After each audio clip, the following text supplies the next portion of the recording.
not hot and heavy, as you said. There's no casualties out here, so take your time, get yourselves ready, and get there. Move with a sense of purpose, sense of urgency. But again, it's not a casualty downrange. We need to run down there and evac.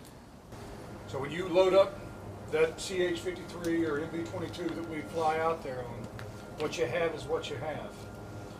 So think about that. You got one admin movement. How you set up the site, those are things that you need to consider. Like Alpha 16, or like Mr. Marine was saying, you need to take into consideration real world before you set up the site.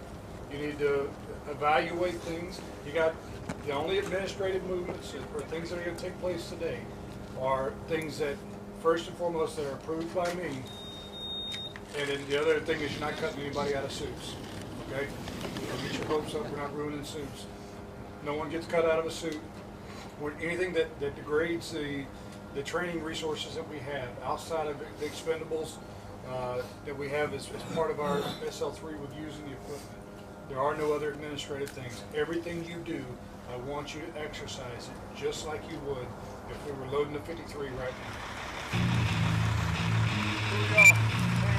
Recon team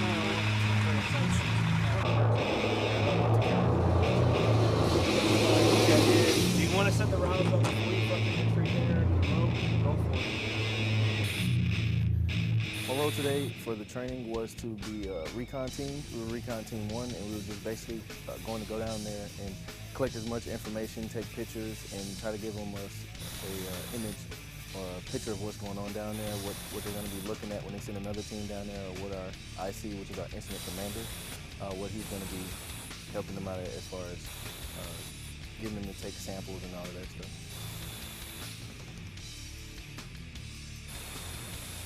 What we did when we did with that 360, we just went around, like you said, and monitored the different windows with our equipment to make sure that we weren't going to walk into a potentially explosive environment. We want to make sure that there wasn't a significant amount of radiation coming out of the building, so we wouldn't walk into that. It was just basically we don't set off anything and possibly hurt the Marines that work, even over in that area. So just that's our main point for doing that, to make sure that we're not going to walk into anything blindly.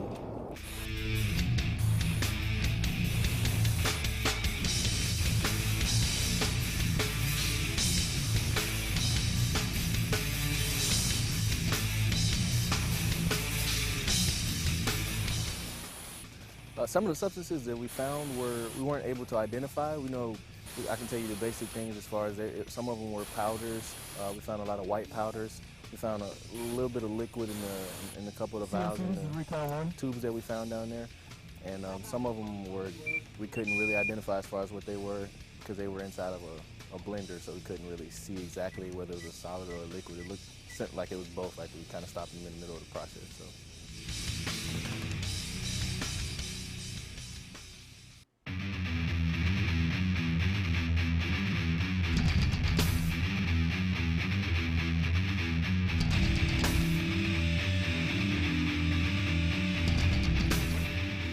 The suits are level A, which is what the green suit is, which you saw us downrange in.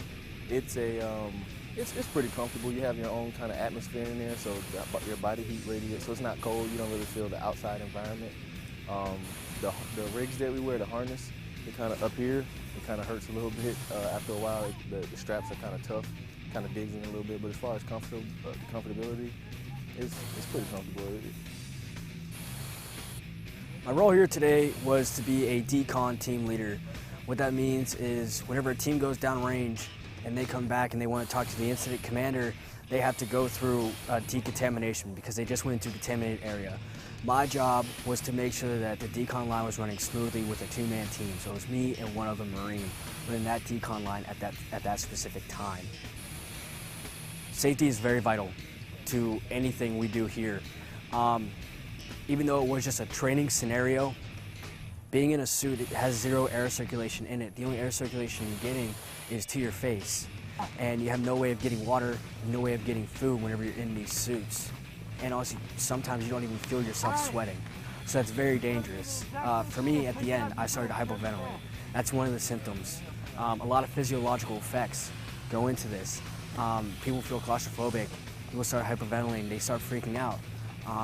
It has been proven that once in a suit, your IQ goes down. It has been scientifically proven.